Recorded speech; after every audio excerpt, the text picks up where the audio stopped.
ಶುಭ ಮಧ್ಯಾಹ್ನ ಪ್ರಿಯ ಗೆಳೆಯರೇ ಗೆಳತಿಯರೇ. ಇವತ್ತಿನ ಮಾತುಕತೆಯಲ್ಲಿ last part of travel vlog. So ನಾನು ಲಾಸ್ಟ್ ವ್ಲಾಗಲ್ಲಿ ಹೇಳಿದ್ನಲ್ಲ ನಿಮಗೆ, ನಮ್ಗೆ ಆ ಚೆಲುವನಾರಾಯಣ ಸ್ವಾಮಿ ದರ್ಶನ ತುಂಬ ಚೆನ್ನಾಗಾಯಿತು ಅಂತ. ದರ್ಶನ ಮುಗಿಸ್ಕೊಂಬರೋವಾಗ ನೋಡಿದ್ರೆ ಅವತ್ತಿನ ದಿನ ಯಾವುದೋ ಒಂದು ವಿಶೇಷವಾದ ದಿನ ಅಂತೆ, ಅದು ನಮಗೂ ಗೊತ್ತಿಲ್ಲ. ಆ ಟೈಮಲ್ಲಿ ಕರೆಕ್ಟಾಗಿ ಉತ್ಸವ ಮೂರ್ತಿನ ಊರಿಗೆ ತಿರುಗ್ಸೋದಕ್ಕಂತ ಎತ್ಕೊಂಬರ್ತಾಯಿದ್ರು ಆಚೆ.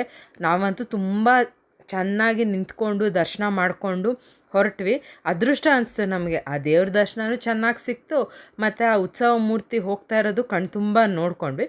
ಅದೆಲ್ಲ ಮುಗಿಸ್ಕೊಂಡಾದ್ಮೇಲೆ ನೆಕ್ಸ್ಟು ಆ ಪಕ್ಕದಲ್ಲಿರೋ ಅಕ್ಕ ತಂಗಿ ಕೊಳ ಅಂತಾರೆ ಇದನ್ನು. ಇದರಿಂದ ಒಂದು ವಿಭಿನ್ನವಾದ ವಿಶೇಷವಾದ ಕಥೆನೇ ಇದೆ.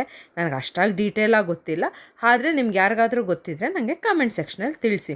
ಇದು ಮುಗಿಸ್ಕೊಂಡು ಕಲ್ಯಾಣಿ ಕಟ್ಟೆ ಹತ್ರ ಹೋದ್ವಿ. ಮುಗಿಸ್ಕೊಂಡು ಪೂಜೆ ಎಲ್ಲ ಮುಗಿಸ್ಕೊಂಡು ರಿಟರ್ನು ಬೆಂಗಳೂರು ಕರೆಗೆ ಹೊರಟ್ವಿ ನಾವು. ನನ್ನ ಕೈಯಲ್ಲಿ ಮತ್ತೆ ಶೂಟ್ ಮಾಡೋಕ್ಕಾಗಿರಲಿಲ್ಲ. So thank you for watching my travel diaries.